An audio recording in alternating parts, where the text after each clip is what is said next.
My name is Cam Tai, and this is my Superlite Coupe. The Superlite Coupe is a component car that you build yourself. It's manufactured by a company called Superlite, also known as Race Car Replicas, and they're based in Michigan. Yeah, so I selected the Superlite because in my normal day-to-day job, I get to work with a bunch of really smart, talented people, and we make some of the most complex machines that you can imagine. And while I enjoy doing this, I don't actually get to build our devices or our machines myself. And so I'd really been wanting to have a project that I could work on that where I could actually build something with my own hands. And so I started looking at cars. I first started looking at the Shelbys, the Factory 5 Cobra replicas. And those are really interesting, but the open top just didn't do it for me. And so I started looking into cars that were closed canopied, and that brought me to the Ultima GTR, the Superlite, and the Factory 5 GTM. So I've been thinking about those cars for a while, and between those cars, when I look at the Superlite, it evokes an emotional response in me. And you do these types of projects because it's a passion project. It's something that you have to be driven by to complete, otherwise you never complete it. And so when I saw the Superlite, I knew it was going to be the Superlite.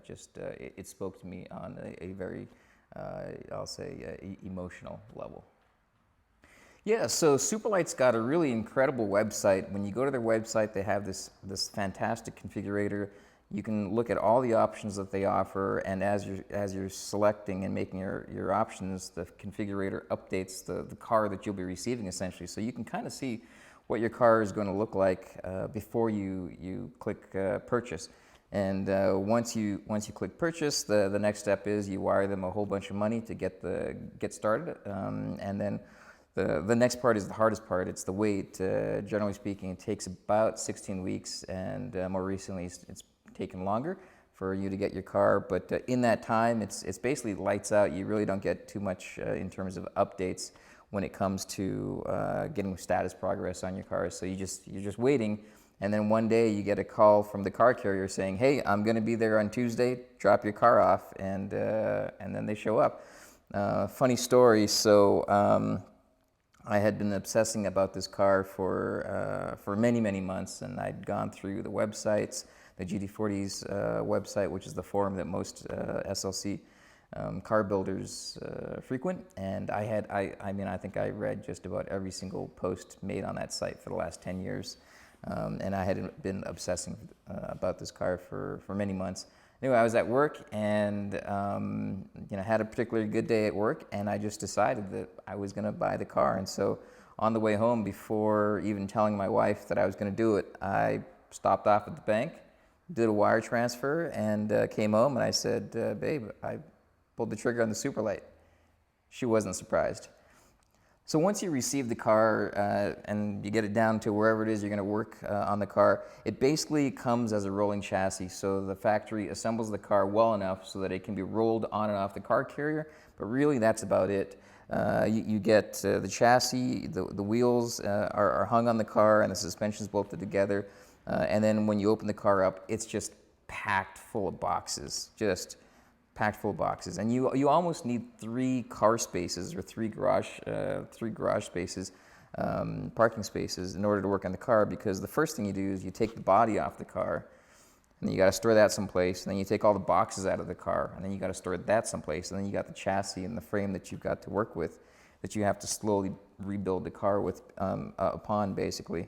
And so you basically strip the entire thing down to the bare chassis, take everything off, because you have to double check any of the work that you've gotten. You can't assume that as they put the thing together that it's done to the correct torque specs and all that kind of stuff, because they've just basically assembled it well enough that it can be transported to your location. And so yeah, you basically start with a bare chassis with nothing other than a bunch of welded aluminum, and then the toughest part for the project, I think, for me, was just the very first hole that I drilled in the chassis. You go through this sort of analysis paralysis, like, oh, if I put this here, what if like 3 weeks from now or a month from now I figure out that I want to move it here or do something else? And so you just go through this whole process of hemming and hawing, and oh, am I going to screw this up? And so actually drilling the first hole was the toughest part. And once you get past that first part of drilling and tapping your first hole, then it gets easier, and you start to get braver, and you start going through and actually putting stuff in the car, and then you can actually see progress when it comes to the car. But getting to that point takes a little bit of a push. So my wife is an incredible woman. She has been incredibly supportive throughout the entire process. I think that her having grown up in a household where her father is very much a car guy was very helpful to me. I think that kind of shaped in her mind that guys have a certain need, and one of those needs could be cars, and so when they get involved with cars, they just kind of get a little crazy, and you just kind of have to let them do their thing. And so having grown up in a household where her father was restoring cars all the time, car projects weren't a new thing for her. And so when I started talking about doing a project like this, it really didn't surprise her all that much. And I think coming home and telling her that I just spent a whole lot of money without consulting her was a bit of a surprise, but she got over that relatively quickly, and throughout she has been very encouraging. I will say that when I got the car to a point where it was drivable and I said, "Babe, I think it's time, I can kind of call this done," she was very relieved and very happy to see the car get to that point. And I took her around the block for one short drive, and that was enough for her. So she's very happy that I'm done, and she's very supportive, in terms of whatever modifications or upgrades that I need to do to kind of keep the car going. She's been very supportive of, and been very understanding of. I'm exceptionally lucky. Yeah, so when it came to the options, I would say anything that had the word carbon on it, I went ahead and selected. I'm a bit obsessive when it comes to the carbon fiber stuff, so I kind of selected everything when it came to the carbon options. When it came to the wheels, I would actually the wheels were a very easy choice for me because I can't remember. I think Superlite offers 6 or 7 different wheel options, and I remember in my searching of the car, there was a photo of the car, and it was the chassis. There was an engine in it, some plumbing, some wiring, and it was getting ready to be dyno tuned, basically. So it was in what we call the go-kart stage. Basically, it's wired and it's completed just enough to get driving, but it's really not a complete car at that point. Anyway, that particular car, I think that particular builder was building a 1,000 horsepower powertrain. And seeing a photo of that car with the engine, bare chassis exposed and everything, and seeing just all the guts of the car exposed was, for me, just an eye-opening kind of thing for me. And I immediately gravitated towards the wheel that builder had selected, and that was the wheel set that I ended up going with. I think that in terms of the shape, the design, the aggressiveness, it fit best for this car.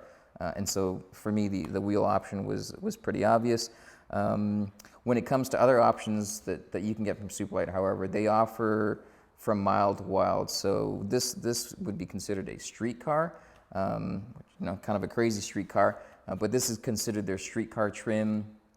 They also offer additional upgrades that you can choose from, which kick the car up in terms of capability and performance. You can do ceramic brakes, and you can do other, I'll say, very, very much race-oriented upgrades. Those are much costlier, and quite frankly, for the type of driving that I was expecting to do, I didn't think that was something that I would choose for myself. And as it is, the quote-unquote street trim for the car is a pretty extreme machine as it is. Let's see other options. This car comes in the race tail configuration. So the race tail configuration, the rear has an aluminum diffuser, and the whole back end is exposed. You can basically see the engine, you can see the transaxle, you see the big fat rear tires poking out. And when I saw that as the option, as opposed to the street tail option, which has a closed back, basically a little more traditional styling, I knew I had to go with the race tail. It was just an incredible thing to be able to see all that machinery exposed. And then, of course, the big obnoxious wing hanging out the back. The wing is, for me, I enjoy it. I like the look. I think it fits well with the styling of the car, and so I decided I had to have of course, the carbon optioned wing as well. Otherwise, I went with relatively traditional options in terms of the rest of the trim with the car.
So this car, I decided to build this car with an LS3. The LS3 motor is a well-known motor. It's very well sorted, and it's basically bulletproof when it comes to bang for the buck. It's a really tough thing to find another option that is as competitive as or compelling as the LS3 motor is.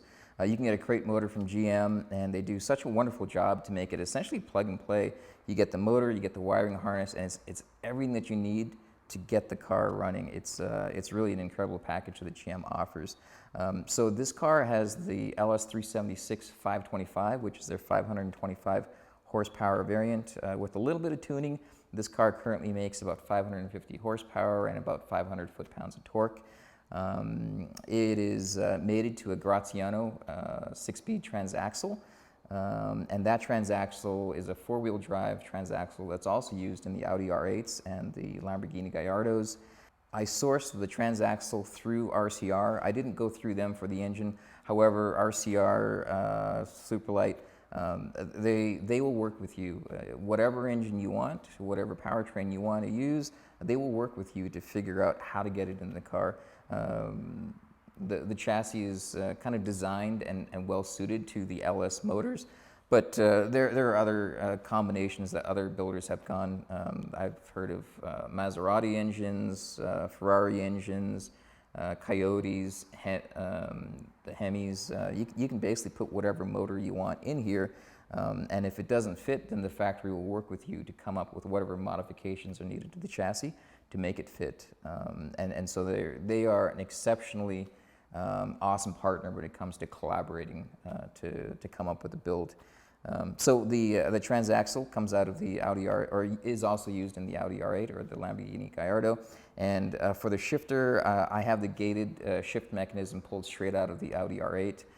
I think that half the driving experience is the shifting itself, and the shifter mechanism that Audi has designed for the R8 is just an incredible driving experience, and really half the fun in driving this car is just rowing through the gears.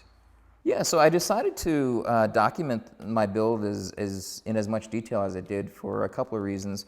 One of which is I wanted to contribute back to the community. There were a lot of, there were several really great build threads that I had followed, and I felt that the forum format was not as conducive for really getting a whole lot of detail about the build out to a wide audience. And so I decided to blog, basically create a blog for my car as I was going. And so as I did that, as I did the build, I took tons of photos, and I would come home at night and I'd do a couple of paragraphs of typing.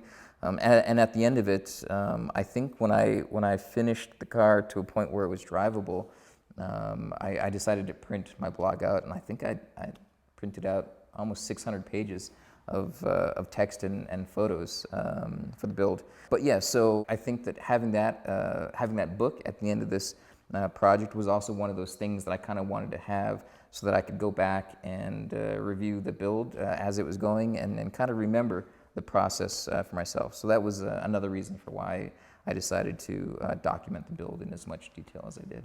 Yeah, what do I like best about the car? Maybe I should answer this in two ways. What do I like best about the experience and the project, and then what do I like best about the car itself? I'd say one of the things that I love most about the car is that I finished the car and that I get to drive the car. So often these projects just end up as being very expensive garage ornaments, or people get to the point where they are trying to just build the absolute perfect car, and my hat's off to them. At the end of the day, I wanted a car that I would enjoy driving, and that's what I achieved. And so with respect to the project side of things, I'm just happy that I was able to push through. There were some dark, tough days during the project, and fortunately I was able to push through them and actually complete the project. Which brings me to the second point, driving the car. There is nothing like this car that I have ever experienced. I've driven some exotic cars, I've driven Vipers, I've driven high horsepower cars, some of the best handling cars, but this car is just on another level. If I could describe it as being very raw, it's exceptionally raw. This particular build, it's just you and the car. There's no traction control, there's no ABS, there's no power steering, there's no power brakes. It is literally you and the machine, and it's such a raw driving experience. The suspension is so tight, you are so connected, you feel everything through the steering wheel, through the seats, and you're so low. I mean, you really do feel, and it sounds cheesy, I know, but you feel like you're part of the machine, and I love that aspect of this car.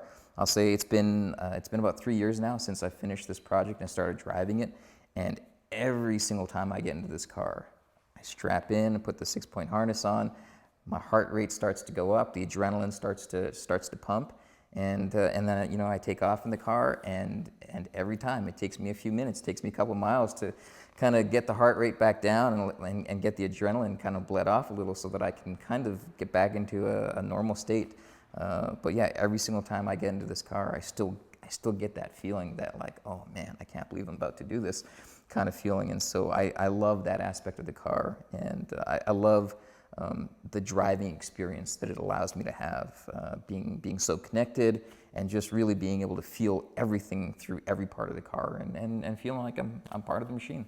Yeah, what part of this build am I most proud of? I think, again, kind of as I said before, just having completed it.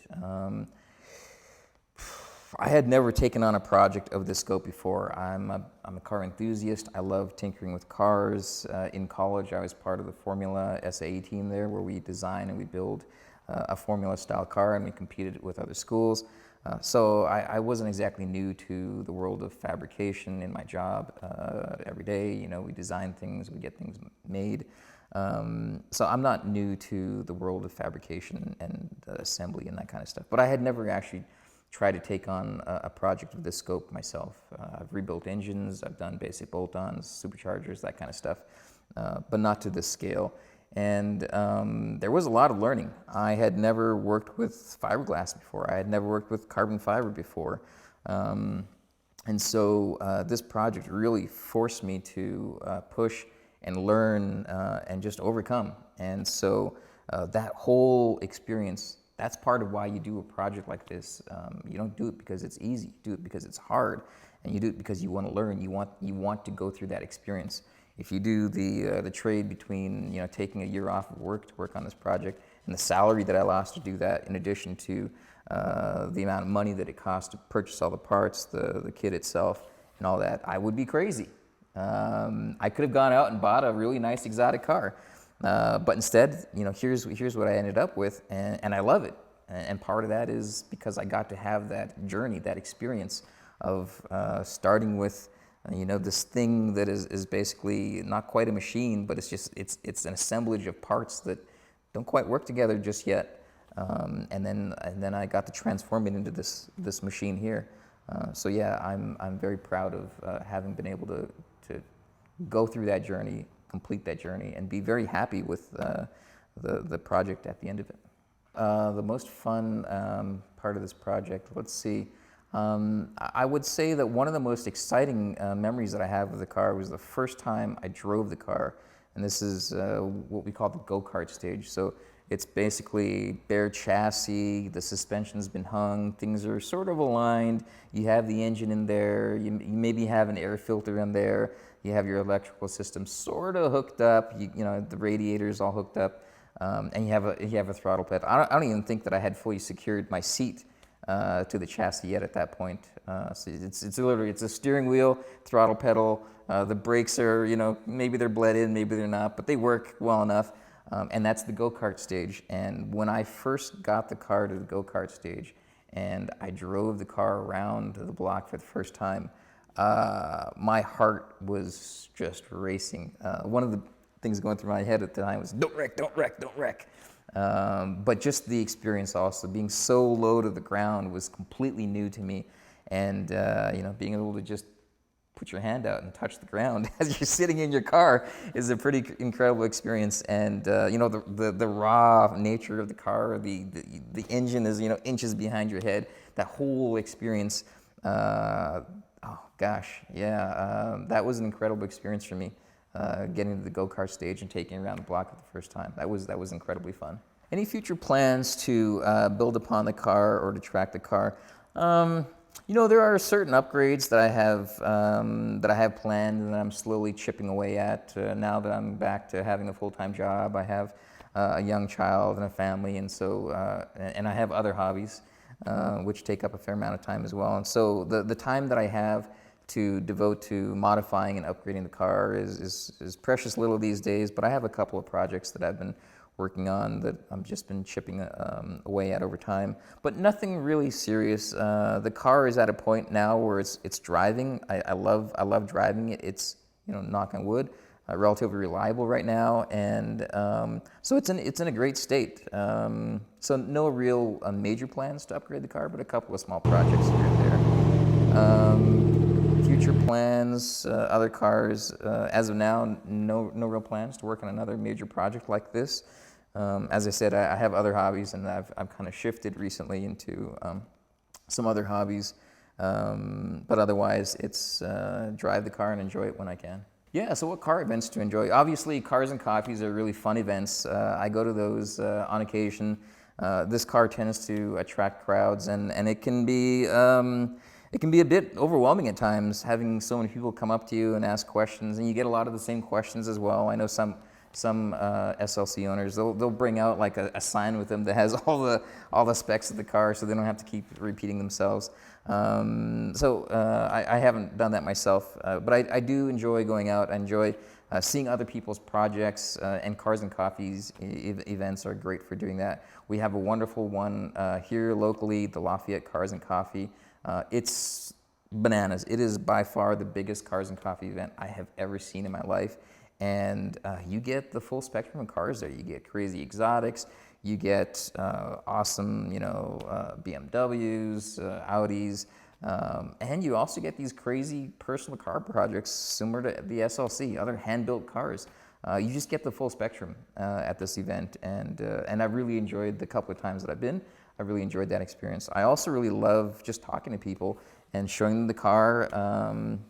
particularly kids. You know, kids go to these cars and coffee events, and where else can a kid stand next to a Ferrari or a Lamborghini or a car like the SLC and be able to talk to the owner? And I particularly like to, you know, have kids sit in the car and poke around and ask questions about the car. And I enjoy telling them, this is a car that you can build in your garage.